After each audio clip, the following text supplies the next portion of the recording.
Friends, इस video में हम बात करेंगे रिसोर्स एलोकेशन ग्राफ के बारे में।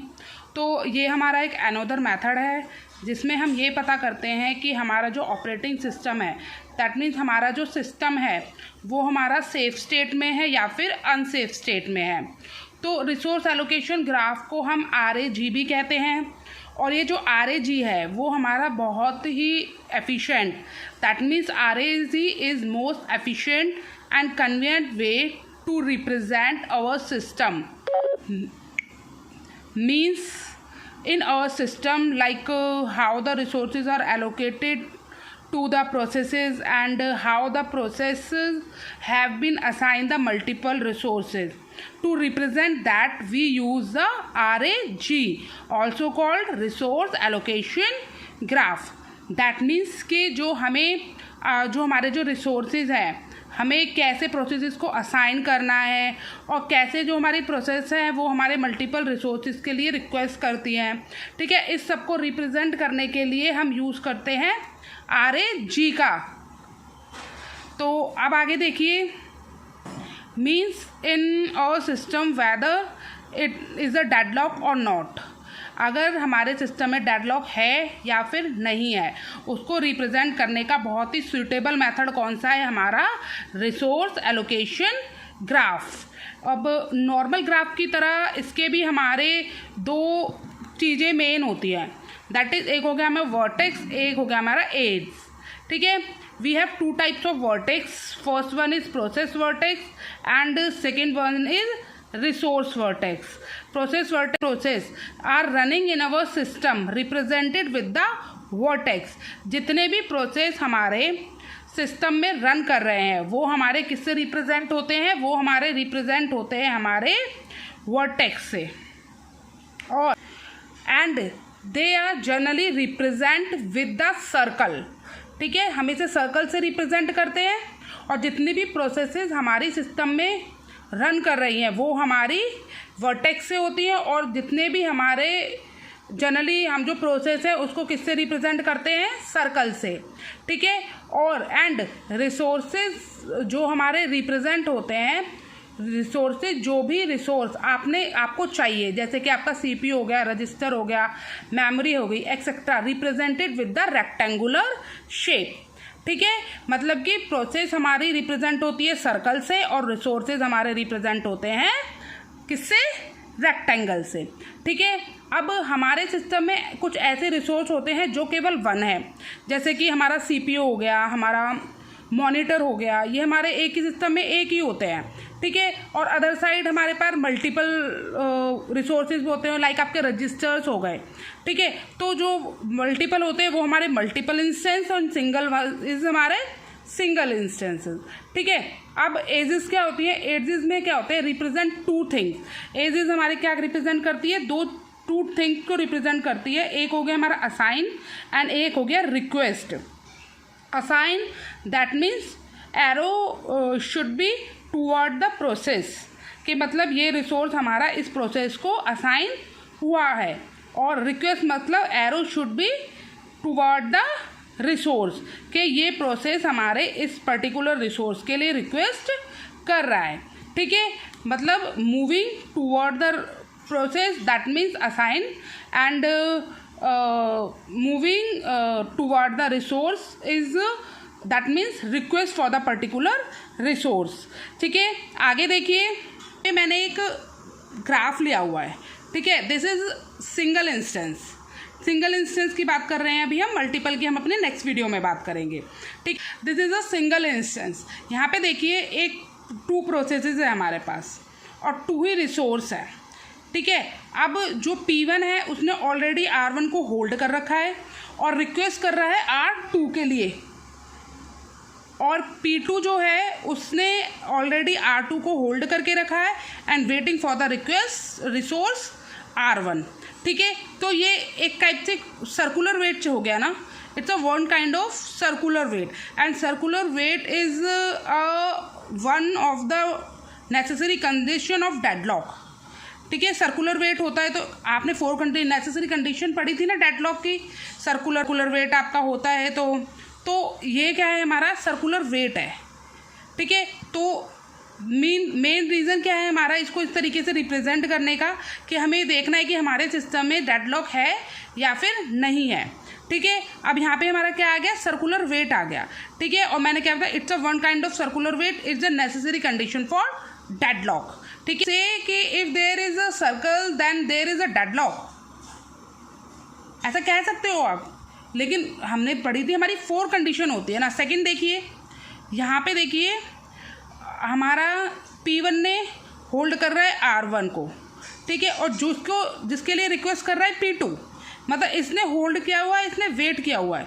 ठीक है, और P2 ने हमारा रिसोर्स R2 को होल्ड किया है and request for the R1, मतलब P1 हमारी R1 को होल्ड कर रही है और रिक्वेस्ट कर रही है R2 के लिए, मतलब वेट कर रही है R2 के लिए।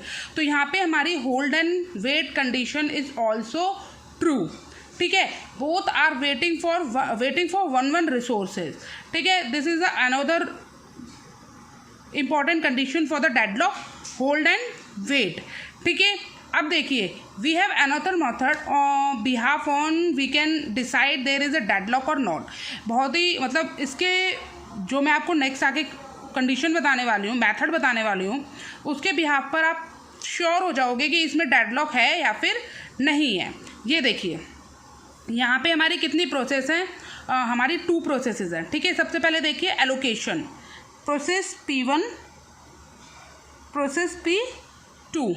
ठीक है, 2 प्रोसेसेस हैं। एलोकेशन देखिए यहाँ पे एलोकेशन, एंड यहाँ पे हमारा आ जाएगा एलोकेशन, और यहाँ पे हमारी आ जाएगी रिक्वेस्ट किसके लिए कर रहे हैं वो।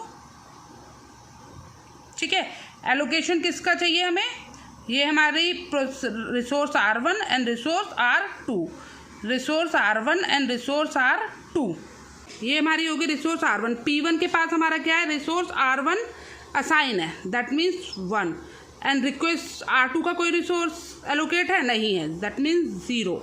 और सेम P2 का देखिए, P2 के पास रिसोर्स कौन सी है, रिसोर्स P2 के पास हमारी कौन सी रिसोर्स है, रिसोर्स R2, एंड रिक्वेस्ट करके लिए कर रहा है रिसोर्स R1 के लिए, मतलब R1 नहीं है R2 है। ठीक है, ये इसकी एलोकेशन है। अब रिक्वेस्ट देखिए P1 किसके लिए रिक्वेस्ट कर रहा है, P1 is request for R2। ठीक है, R2 के लिए रिक्वेस्ट कर रहा है, R1 उसके पास ऑलरेडी है। और यहाँ पे सेम देखिए P2 के लिए रिक्वेस्ट कर रहा है हमारा R1 के लिए, एंड R2 ऑलरेडी उसके पास है। रिक्वेस्ट किसके लिए कर रहा है वो, R1 के लिए। रिक्वेस्ट किसके लिए कर रहा है वो, R1 के लिए, और R2 उसके पास ऑलरेडी है। रिक्वेस्ट किसके लिए कर रहा है, R1 के लिए, और R2 उसके पास असाइन है। ठीक है, यहाँ तक समझ आया। अब देखिए मेरे पास अवेलेबिलिटी कितनी है, अब देखिए मेरे पास अवेलेबिलिटी कितनी है। रिसोर्स R1 ऑलरेडी असाइन है, R2 ऑलरेडी असाइन है, तो मेरे पास कोई भी अवेलेबिलिटी यहाँ पर नहीं है। R1 भी 0 है, R1 भी 0 है, एंड R2 भी मेरे पास 0 है। ठीक है, अब देखिए अब मेरे पास दोनों अवेलेबिलिटी 0 है। अब रिक्वेस्ट मेरे पास करंट नीड क्या है इनकी, 0 1 एंड 1 0, मतलब ये इसी के लिए तो रिक्वेस्ट कर रहे हैं, मतलब P1 को R2 का एक रिसोर्स चाहिए, लेकिन मेरे पास तो 0 है ही नहीं, तो मैं इन दोनों में से किसी की भी रिक्वायरमेंट को फुलफिल करने के लिए की कंडीशन में नहीं हूँ। दैट मीन्स यहाँ पे हम कह सकते हैं कि यहाँ पे हमारा क्या है, डेडलॉक। जैसे किसी भी कंडीशन को मैं ट्रू नहीं कर सकती, किसी को भी एग्जीक्यूट नहीं करा सकती। मैं इस कंडीशन में ही नहीं हूँ कि मैं इन दोनों में से किसी भी रिक्वेस्ट को, किसी भी प्रोसेस को एग्जीक्यूट करा दूँ, उसकी रिक्वायरमेंट को फुलफिल कर दूँ। दैट मीन्स यहाँ पे क्या है, हमारा डेडलॉक है। ठीक है, अब देखिए मैंने एक और नेक्स्ट एग्जाम्पल लिया है। यहाँ पे देखिए, अगर यहाँ पे देखोगे तो ना तो यहाँ पे सर्कुलर वेट है, ना ही यहाँ पे होल्ड एंड वेट है। अब देखिए अगर मैं इसको अपने बैंकर एल्गोरिथम, ये इसे one kind of banker algorithm, ये मैंने बैंकर एल्गोरिथम के हेल्प से इसको सॉल्व किया है, और ये हमारा पक्का मेथड है। इसके बिहाफ पर आप कह सकते हो यहाँ पर डेडलॉक नहीं है, या फिर यहाँ पर डेडलॉक लगा हुआ है। ठीक है, अब देखिए यहाँ पे देखिए मेरे पास कितनी प्रोसेसेस दी हुई हैं। यहाँ पे मुझे 3 प्रोसेस है मेरे पास, process P1, process P2 and process P3। ठीक है, यहाँ पे मैं डाल देती हूँ एलोकेशन, यहाँ मैंने डाल दिया रिक्वेस्ट,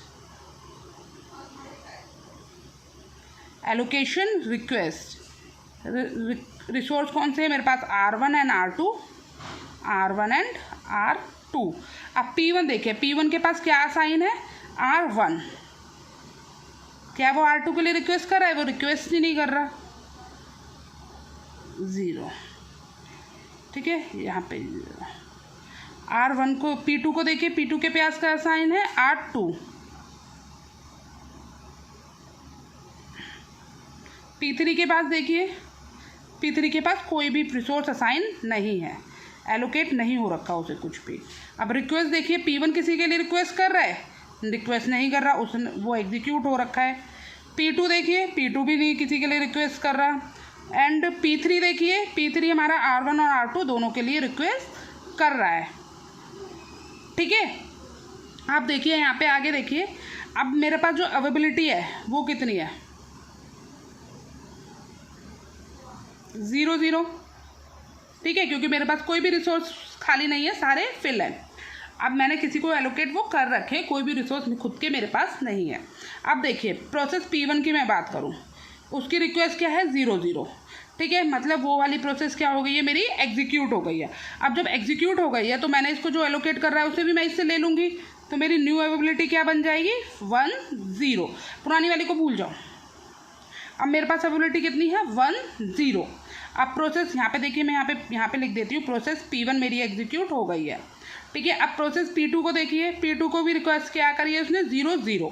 ठीक है, प्रोसेस P2 मेरे पास क्या है, 1 0। ये भी एग्जीक्यूट हो चुकी है क्योंकि उसकी रिक्वेस्ट कंप्लीट हो चुकी है, उसे अदर किसी की रिसोर्स की रिक्वायरमेंट नहीं है। तो यहाँ पे मैं प्रोसेस P2 को एग्जीक्यूट करने के बाद जो मैंने इसे एलोकेट कर रखा है पहले से, उसे भी मैं इससे ले लेती हूँ। तो मेरी न्यू अवेलेबिलिटी क्या बन जाएगी, इसमें इसको ऐड कर दो, 1 1। अब इसको देखिए, इसको मत देखिएगा, मेरी न्यू अवेलेबिलिटी ये निकल कर आई है।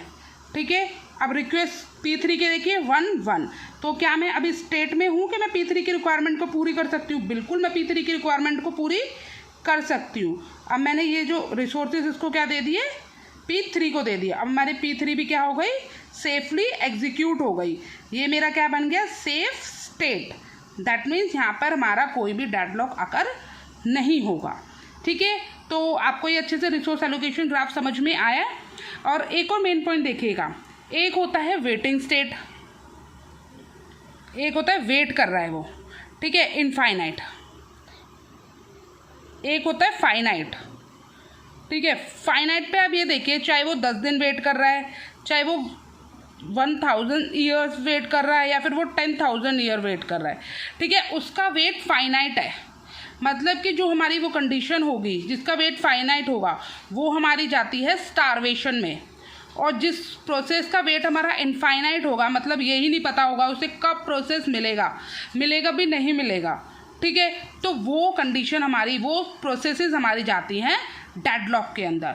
मतलब फाइनाइट के साथ वो स्टारवेशन में चली जाएंगे, इनफाइनाइट के साथ वो डेडलॉक में चली जाएगी। ये दो कंडीशन हमारी, इन दो पॉइंट्स को हमारे याद करके चलना बहुत ही इंपॉर्टेंट पॉइंट्स हैं कि फाइनाइट के साथ प्रोसेस हमारी स्टारवेशन में जाती हैं, कि हो सकता है 10 ईयर का हो, 20 ईयर का हो, 1000 ईयर का हो, या इनफाइनाइट में तो वो उसका टाइम ही नहीं हमें पता कि कब उसे प्रोसेस रिसोर्स जो है मिलेगा। तो उसमें केस में जो हमारी प्रोसेसेस जाती हैं वो हमारी जाती हैं डेडलॉक में। तो होप फ्रेंड्स आपको ये रिसोर्स एलोकेशन ग्राफ का कंसेप्ट समझ में आया होगा। तो अब मिलते हैं अपने नेक्स्ट वीडियो में, जिसमें हम बात करेंगे मल्टीपल इंस्टेंसेस के बारे में। ये हमारा था सिंगल इंस्टेंस। नेक्स्ट वीडियो में हम बात करेंगे अपने मल्टीपल इंस्टेंस के लिए। तब तक के लिए थैंक यू।